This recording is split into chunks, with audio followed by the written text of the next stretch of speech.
What's going on, guys? This is Empty Box, and this Counter-Strike Global Offensive, still beta. Demolition on the map Short Train, which is a bomb site version of the classic map Train that if you've played Counter-Strike at all, you are surely familiar with.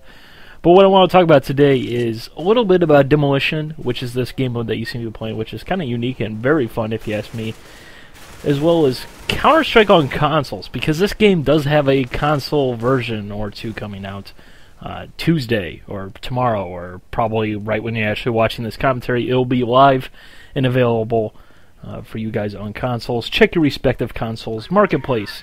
But first of all, I want to get into Demolition a little bit, which is kind of a weird name for this mode. I don't really think of this as Demolition. I think of planting the bomb as Demolition, but whatever. Still the same thing.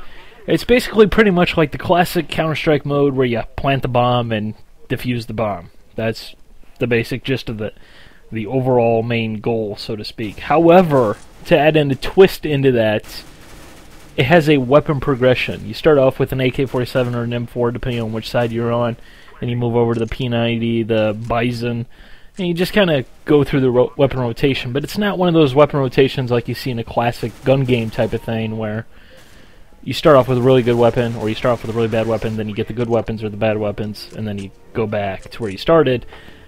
It kind of flows a little bit better if you ask me. The pistols are pretty much right in the middle, which does kind of mix it up, but then you get to the sniper rifles, which, if there's people stuck on the pistols still, you can just go to town and just wreck shop with those things at that time. So it's really kind of an interesting thing where, at one point, the good players are handicapped to bring them back a little bit towards the players who aren't doing so well, but then, if they can power through it, they are rewarded even greater. I mean, if you got a guy with an AWP versus a guy with a Glock, that's just not fair. I mean, come on, it's not happening. I mean, you have to be really terrible with AWP to get pooped on by a guy with a Glock, to be perfectly honest. But you know, you get a new weapon after the end of the round, which is different from the regular gun game. It's basically kind of like a round-based gun game, and really, because of the fact that it is a 5v5 game mode, and it does have the smaller maps that are only one bomb site, except for, I believe Nuke right now is still the two bomb site version, but if you know that map, the bomb sites are upper and lower. They're basically stacked right on top of each other. So really it still plays sort of pretty much like there's only one bomb site. I know a lot of players about Counter-Strike have been kind of leery of the whole thing because it's like, oh yeah, one life respawn not happening game mode, not my thing. I don't like, you know, dying 30 seconds into the round and then waiting like 5 minutes, which, you know, of course is really an overstatement because that never happens. Rounds are never 5 minutes in Counter-Strike, but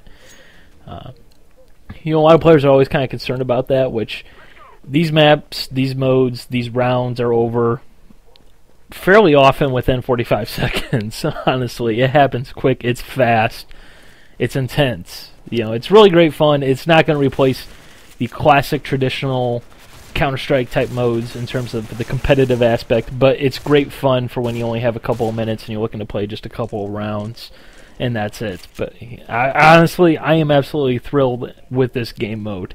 It is tremendously great fun, to be perfectly honest.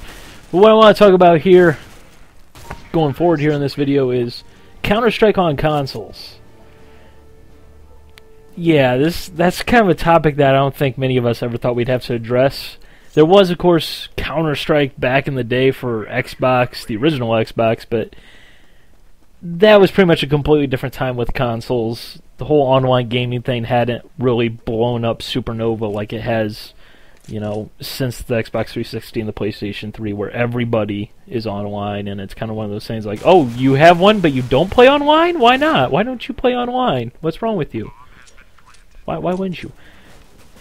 You know, so it's completely different. I don't think we can really draw anything from that game, although I believe that game was pretty much regarded as a fail in pretty much every sense of the word because, well, I don't think anyone ever said, yeah, I want to play some Counter-Strike for Xbox. I don't think that happened, but you know, I'm just kind of wondering, though, when I think about it, this is a game that I think a lot of console players truthfully want. You know, Counter-Strike is Counter-Strike. It's definitely skill-oriented, you know.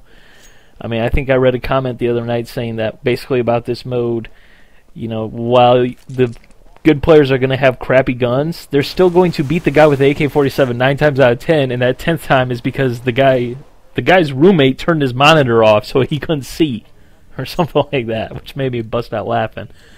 You know, there's no kill streaks, none of that crap. It's just simple shooting. Whoever's the better shot is going to win, which is something that a lot of console shooters don't have. You know, I think of probably the best analogy. You know, this game's a lot like Halo. It really is. And, you know, Halo for the longest time, and almost certainly with Halo 4 coming out this later this year, you know, Halo was the competitive console game for a very long time. Counter-Strike is the competitive first-person shooter. And that guy took control of a bot and knew exactly where I was, so I was totally screwed. But I thought I could get behind that piece of cover. So, you know, Halo was successful, and it was in this similar type of style. However, I'm not sure a lot of players seem to understand Counter-Strike, because I'm seeing a lot of players that aren't necessarily familiar with it.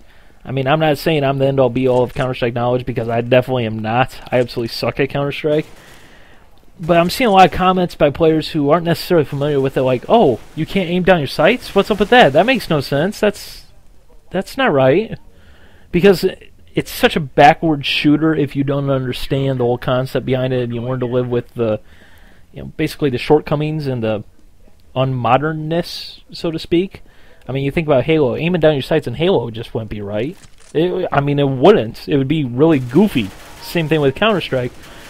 You know, really, again, they're very similar, and I think there's a reason Halo was successful, but I'm not sure that that's going to translate to Counter-Strike, because it is a modern era shooter. I mean, you look at me, I'm using the P90 right now. P90's in 37,000 different shooters.